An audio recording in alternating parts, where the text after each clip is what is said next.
My entitled mother-in-law doesn't think I deserve to date her precious son because she hates me. So she threw his family heirloom engagement ring down a storm drain when she found out he was going to propose. I have been with my boyfriend for 8 months now and he likes to surprise me with fun dates and flowers for no apparent reason. The biggest surprise of all though was when I met his mother. The first thing she said to me when I walked in the door was, "Are you Jewish?" I am not, and I am not particularly religious, but I was raised Catholic. Once I told her this, it was the beginning of the madness.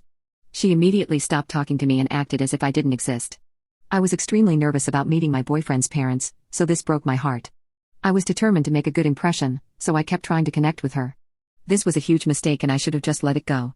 Once we were all seated for dinner, she finally decided to try and make conversation. I have naturally red hair and she asked me if my parents have the same color. I told that I have the same hair as my mother. She then had the audacity to ask me, "Does the carpet match the drapes?" I had no idea how to respond and just sat there stunned. Seeing my reaction, she said, "Don't worry, I will just ask my son about it later."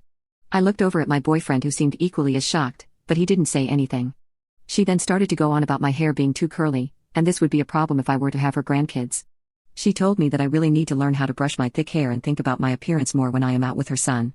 I lost my appetite as she talked to me and I wish I hadn't talked to her at all.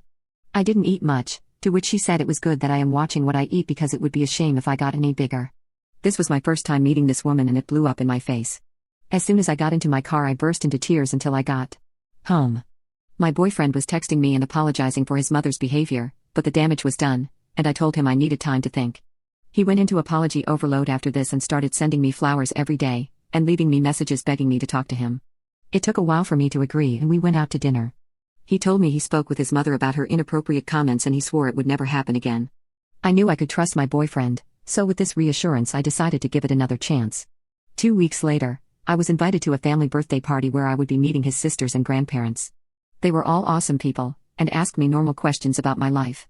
My boyfriend's mom seemed to be avoiding me throughout the evening and honestly, I was okay with that simply because I didn't want a repeat of last time. But things got bad when I went to grab something from my purse, only to see that it wasn't when I left it. I looked for a while before telling my boyfriend and he got this strange look on his face, before quickly going upstairs. I could hear a lot of yelling between him and his mom where he said she can't be doing stuff like this and she was making me uncomfortable. He came back down holding my purse after a few minutes and told me that we were leaving. Once we got in the car, I asked him what was going on. His mother had taken my purse so that she could see my driver's license and run a background check on me. He told me she had told him this earlier but he honestly thought she was joking.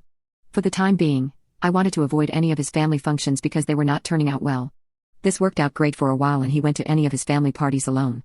He would ask me each time before leaving if I was sure that I didn't want to go but I always declined. Last week though, he was persistent on me going with him and though I was very reluctant, I thought about all the people attending and didn't think his mom would pull anything this time. When we got there, I immediately caught up with his sisters and his mom joined us later into the night when we were talking about his sister's children. His sister has a daughter who is 12 and is the same age as my niece, which got me excited, and I took that opportunity to show a picture of my niece. His mother took a look at the screen and began to laugh. She told me she hopes that if me and her son ever have children that they don't look like my niece. What kind of monster attacks a 12-year-old child's appearance? This was my breaking point and I went off like a volcano. I started to scream at her, and told her she is the most evil person I ever had the displeasure of meeting.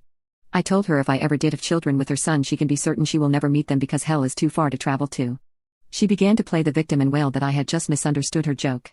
My boyfriend came rushing over at this point, and she threw herself into his arms telling him I am a horrible woman and he needed to throw me out right now. Thankfully, he defended me and told her that wasn't going to happen and she needs to stop making a fool of herself. Her jaw dropped at his comment, but she seemed to listen and sat back down. She just kept sobbing that I just didn't understand how to take a joke. Then something in her snapped when she noticed something that my boyfriend was holding in his hand and began to have another meltdown. She was stomping her foot and crying like a toddler, screaming over and over, "He's my precious son, you don't deserve him," and calling me a bunch of derogatory words like beach and whre. When my boyfriend and I were leaving, she made a lunge for my boyfriend's hand and grabbed the small box he was holding. She looked me dead the eyes and said, "You will never have this ring, you little beach." She ran outside and threw the box down a storm drain. Turns out, my boyfriend was intending on proposing to me, and he had just gotten his grandmother's ring while we were at the reunion. His grandmother is completely heartbroken that her ring is down a storm drain instead of continuing on in the family as she had always wanted. I don't know where to go from here. I am devastated, confused and exhausted.